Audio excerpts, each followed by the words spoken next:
All of this news has got me thinking this morning, very ironically, about the Cultural Revolution in Mao Zedong's China. And I say ironically because if you know anything about Mao's China versus Trump's America, ideologically, they could not be further apart. But the goals and the methods used in Mao's Cultural Revolution, I'm finding, unfortunately, are becoming increasingly relevant for the world that we're living in today. Let me tell you about it. The year is 1966. Mao is at a low point because the country has just gone through arguably the greatest failure in government policy in all of human history, the Great Leap Forward. Basically, Mao had argued that, like, hey, we don't need to follow the Soviet model. We don't need to industrialize first and have city urban workers lead the cause to kind of industrialize and create this state economy. We can just do it with peasants. They couldn't. It failed miserably to the point that tens of millions of people died of just outright famine. Mao kind of goes away and he comes back in 1966 and he's like, I figured it out. I figured out what went wrong. It wasn't me or my policies. It was you.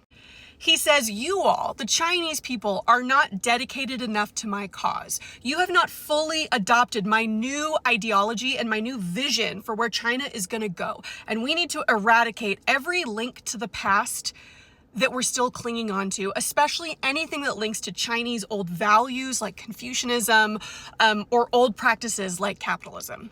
If people ask, well, what are these new values? He says, oh, I wrote you a little red book, right? Quotations from Chairman Mao, and you can read this. And in fact, you should probably just carry it around with you at all times to kind of prove that you're thoroughly dedicated to the cause. And who does Mao identify as like the main soldiers in this Cultural Revolution? Young people, specifically students. Middle school, high school, college-age students are encouraged. Literally, they're like recruited to create these cadres of so-called red guards that are meant to like police their school, their community for any old thoughts, old values. Literally, if a teacher has like a quote from Confucius up on the board, that's an old thought. They could be turned in to the local CCP or even these like new revolutionary governments that just start taking over local control.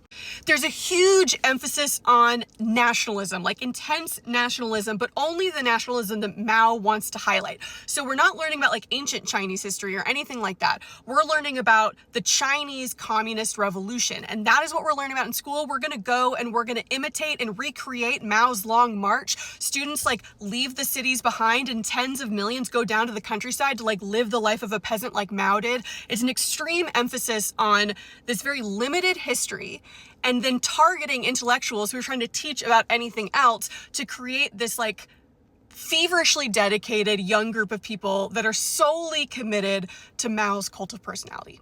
Parents were turned in if you had like a Buddhist idol in your home. Teachers were turned in. They were sent to re-education camps where they often had to work for years. And this wasn't just about words and thoughts. Like 1 to 2 million people died during this decade. And it only ended in 1976 when Mao died.